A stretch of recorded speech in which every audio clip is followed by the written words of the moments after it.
key to telling a great story is to play what if. And one of the great things for me about writing Swindler and Son, which is my new book, and it's coming out December 16th, a couple of weeks from now, is that my characters play that same game.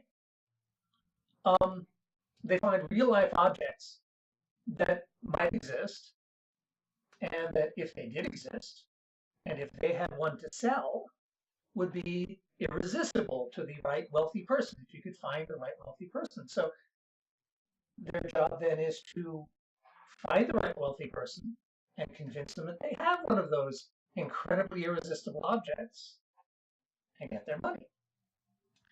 And of course, because it's a story, everything goes completely wrong almost at the beginning. And we go from there. And as I was writing the book, because everything in the story that I'm telling is fictional, but almost every object that they're playing with and talking about is real.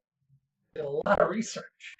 Had a great time with the research. I kept thinking as I was writing the book, God, it would be great if I could footnote the book and put these things in there.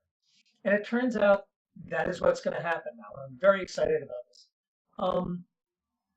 In the ebook version, and if you're not an ebook fan, bear with me just a second. In the ebook version on Kindle is something called Xray. And it's basically a way for me to footnote. I can footnote out to Wikipedia or to my own notes. And so there are 20 good stories that are in this thing that are, touched on by the book, but there's a lot more to them, and I can begin to at least put you onto the trail if you're interested, because the stories are fascinating. There's the Riva Aquarama, which was an Italian-made, handmade version of a Chris Craft, which was a beautiful post-war American powerboat.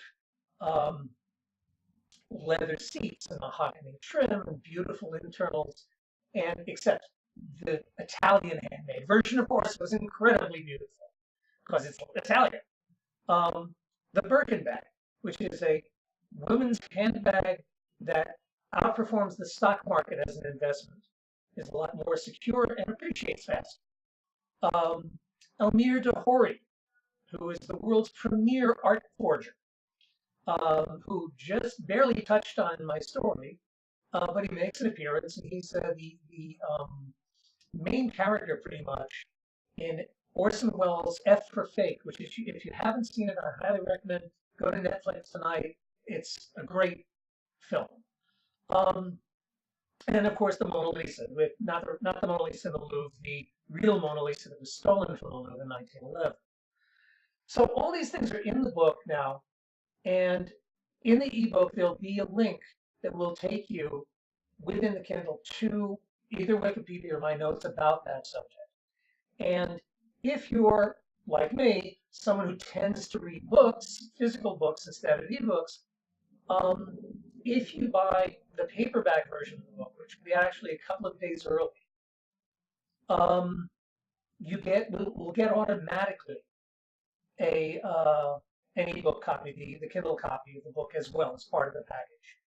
And I have found, I have to say, despite my original prejudices, that sometimes it's awfully convenient to read something in a Kindle, especially if you're commuting back and forth or going on a trip or something like that. So it's just something that's coming up, and the book will be out on December 16th, and I hope you will all buy many copies or tell everybody you know who you think might be interested. Okay? Thank you.